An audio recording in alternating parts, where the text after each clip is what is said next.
Olá, aluna do terceiro ano do ensino médio. Sou Viviane Soares, professora de História. Estou aqui para a gente ter uma aula hoje a respeito do período aí do Nacional Desenvolvimentismo no Brasil. Vamos lá? Então, gente, na aula de hoje, nós vamos estudar o Nacional Desenvolvimentismo no Brasil, que se inicia no segundo governo Vargas e se consolida no governo de Juscelino Kubitschek. Espera-se que ao final dessa aula você possa compreender o contexto histórico em que JK, o Juscelino Kubitschek, assume o poder e os principais pontos do nacional desenvolvimentismo que é desenvolvido em sua gestão. Então, vamos fazer uma contextualização. A gente sabe que nem sempre nós conseguimos fazer todas as aulas de todos os períodos históricos, embora o PET ele traga todos os momentos, mas para a gente não dar um salto muito grande, eu vou fazer um caminhar aqui até chegar ao governo do Juscelino Kubitschek, Então, a gente tem a Era Vargas, que é um momento muito importante, que é uma ruptura aí entre o que a gente chama de República Velha e o que a gente chama de República Nova, Então, essa ruptura ela vai se dar com a Revolução de 1930, que a gente tem a chegada de Getúlio Vargas ao poder. Getúlio Vargas que vai chegar ao poder sem ser eleito para ficar provisoriamente, ele acaba ficando por 15 anos, E logo após o governo dele, a gente tem a chegada de Eurico Gaspar Dutra ao poder. Depois do Eurico Gaspar Dutra, a gente tem um retorno de Vargas, até que a gente chega, de fato, aí ao governo de JK, Então, ao final do governo de Vargas, a gente tem até o suicídio dele e depois a gente tem as eleições de Juscelino Kubitschek. Estou fazendo essa contextualização rápida, só para a gente entender como é que a gente se desenvolve aí até chegar no JK. Mas aqui a gente pode falar um pouquinho sobre esses governantes, Então, começar a falar aí do Dutra, que foi um presidente que teve aí uma postura, durante o período da Guerra Fria, de alinhamento aos Estados Unidos, Então, a gente entende como que o governo dele estava aberto a questões internacionais, a relações internacionais, principalmente com os Estados Unidos, sofrendo inclusive interferências, Logo depois, a gente tem o Getúlio Vargas, que já é um presidente nacionalista, E que busca aí esse desenvolvimento econômico, bem voltado para as questões nacionais. Esse nacionalismo de Vargas vai fazer com que ele sofra muitas críticas e muitas pressões, inclusive, Porque ele dificulta aí a entrada do capital estrangeiro, ele dificulta um pouco a atuação aí de outros países, mas ao mesmo tempo a gente sabe que de um lado tem uma aceitação, mas de outro lado há uma série de críticas e pressões que vão ajudar a gente a compreender como é que chega ao fim o governo dele e também ao fim da vida dele, E, por fim, vamos chegar aqui ao presidente que vai aí estar nesse contexto da aula de hoje, que é no momento em que a gente tem o desenvolvimento do nacional desenvolvimentismo, que é o Juscelino Kubitschek, Então, ele, diferente aí do que a gente falou antes, ele tem aí uma preocupação muito grande com a aceleração do desenvolvimento econômico, mas sem se distanciar totalmente das ideias nacionalistas, Então, o governo dele tem uma abertura maior, mas não quer dizer que ele rompe com as ideias nacionalistas, não. Então, vamos compreender um pouquinho aí. Conceituando, o que é esse projeto nacional desenvolvimentista? Então, olha, o projeto nacional desenvolvimentista, ele tinha como propósito o crescimento econômico e a aceleração industrial, superando assim a condição de subdesenvolvimento que é atribuída ao Brasil, Então, é preciso desenvolver, precisa chegar ao progresso, vamos dizer assim, A gente precisa crescer economicamente. Então, a indústria, ela é vista como uma forma de apoiar, de ancorar esse crescimento, E entendia-se que por meio da modernização, do crescimento econômico, desenvolvimento industrial, conseguiria tirar o Brasil da condição de país periférico, Então, isso estava presente nessas ideias. Então, vamos pensar sobre esse projeto nacional desenvolvimentista. Qual que é o objetivo dele, Qual que é o propósito?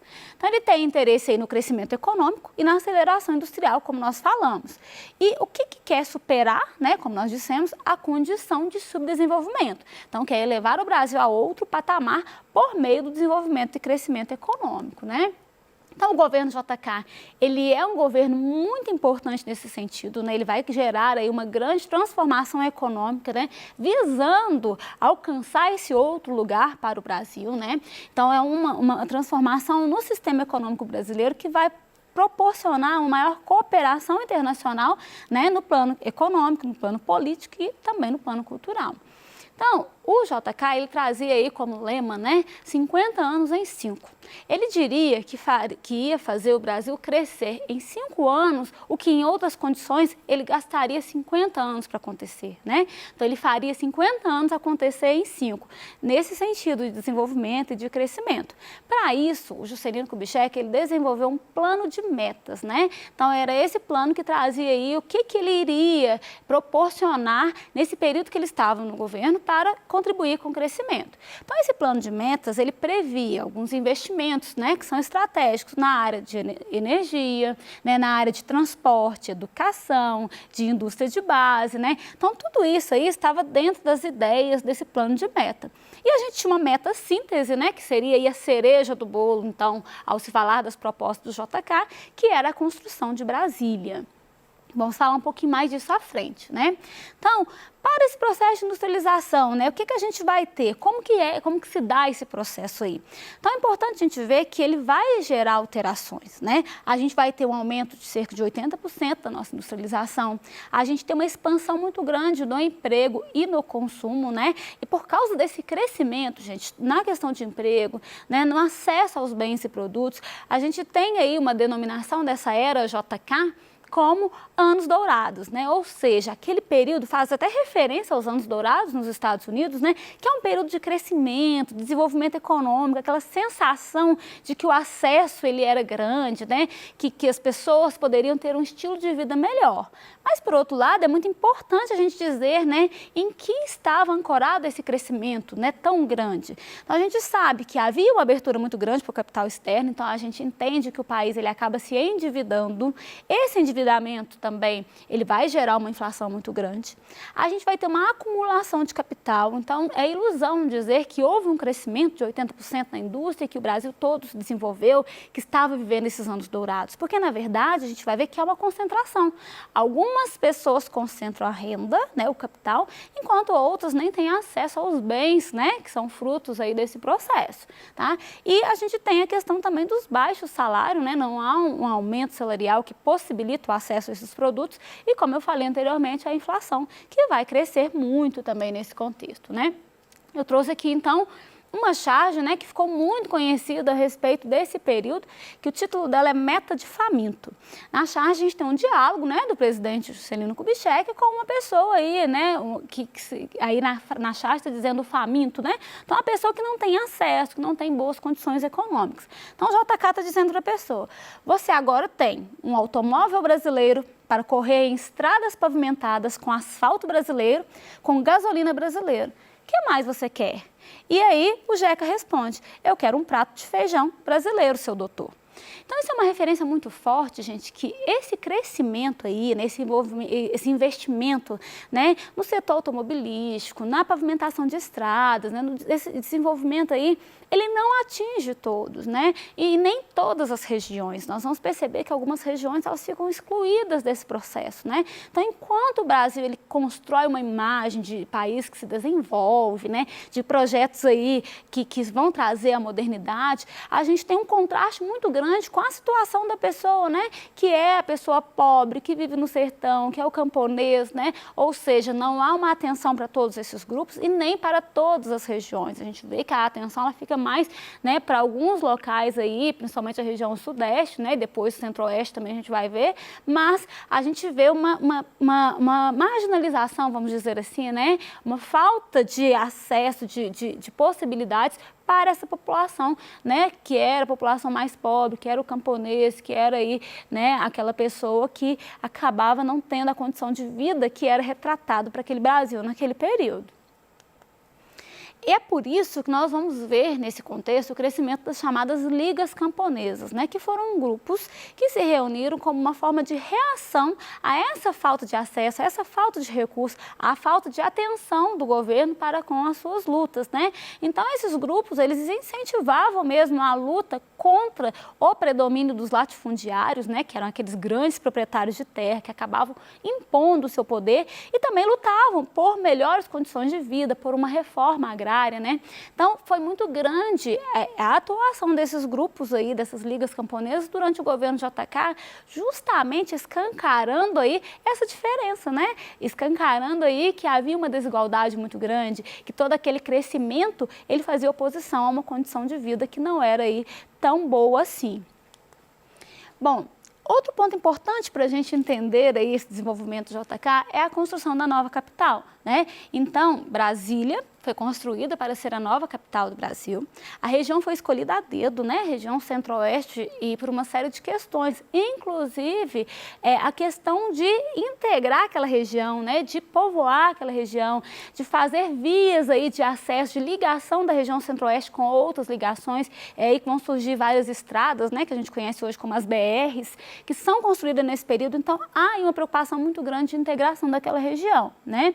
Então, a gente entende que a construção de Brasília, ela representa aí todo esse impulso modernizador que a gente vai vivenciar nesse governo JK, né?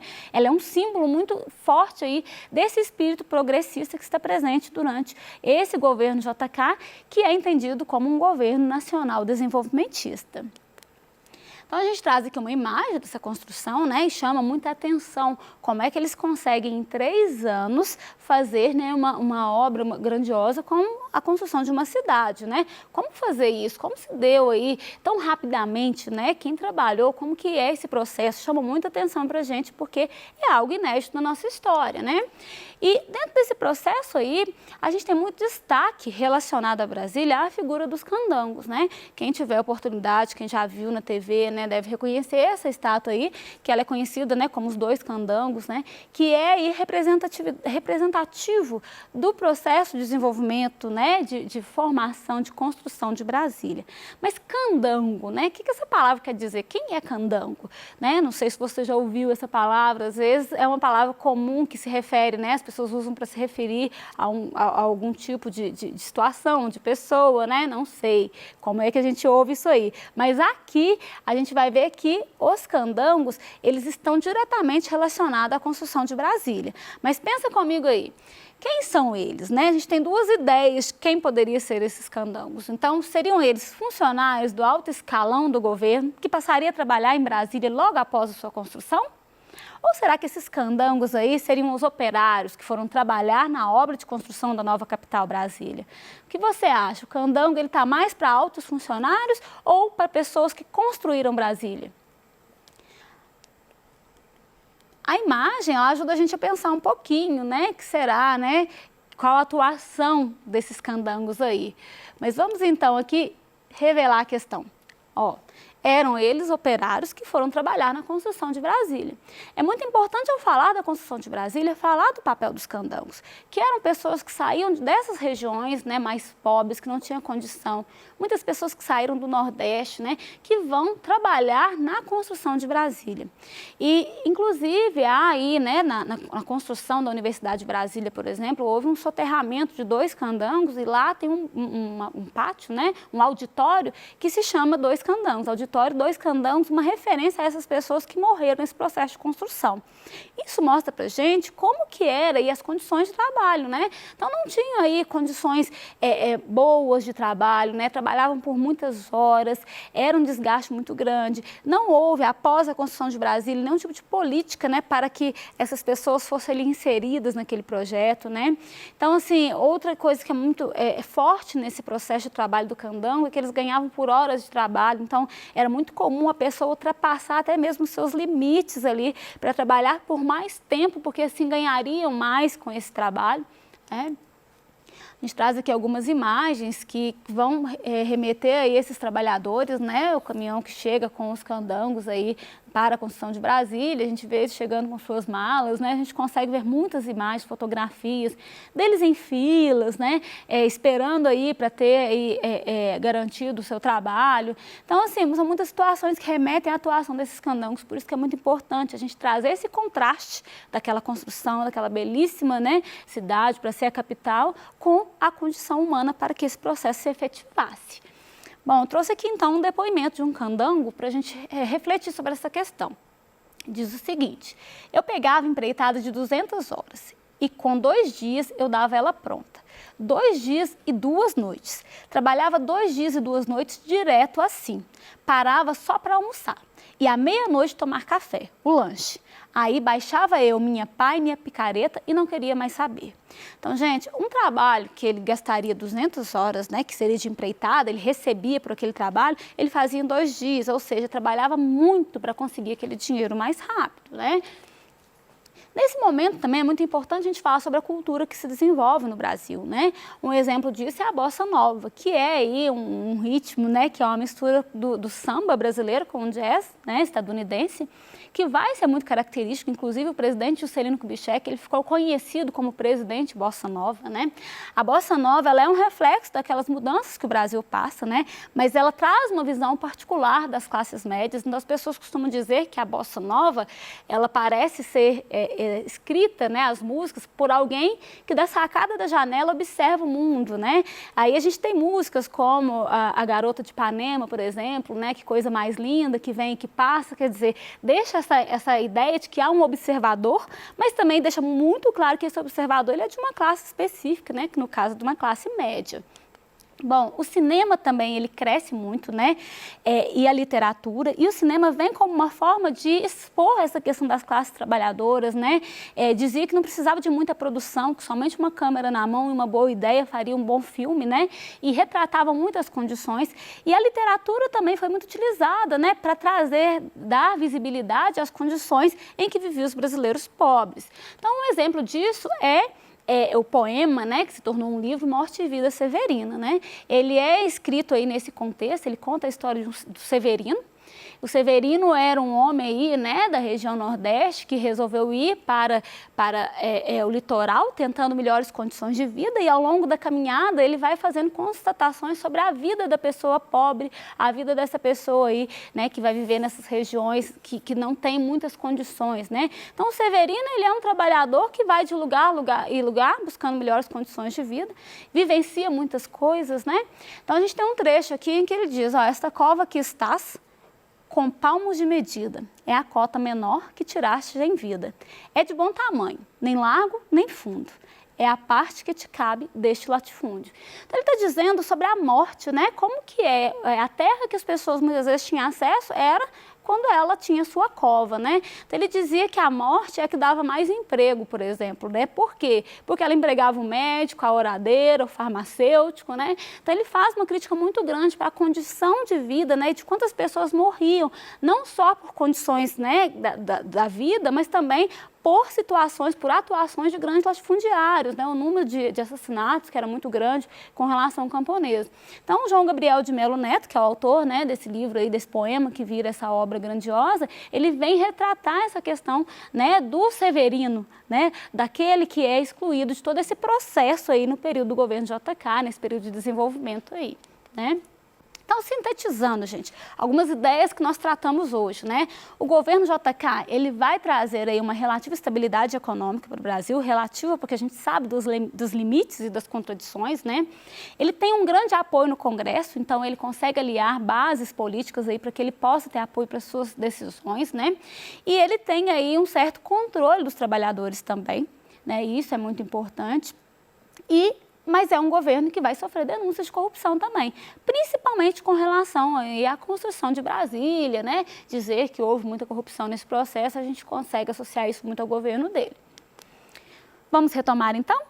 Trouxe aqui um mapa conceitual, né, sobre o nacional desenvolvimentismo. Eu trago aqui algumas ideias que a gente trabalhou na aula e que você pode utilizar, mas sempre sugiro que outras ideias sejam acrescentadas aí, né? Então, eu falei do governo JK, né, da questão dos 50 anos em 5, do plano de metas, da busca pela industrialização, né, a questão dos anos dourados e, por outro lado, a participação das ligas camponesas, né, a construção de Brasília e a atuação dos candangos.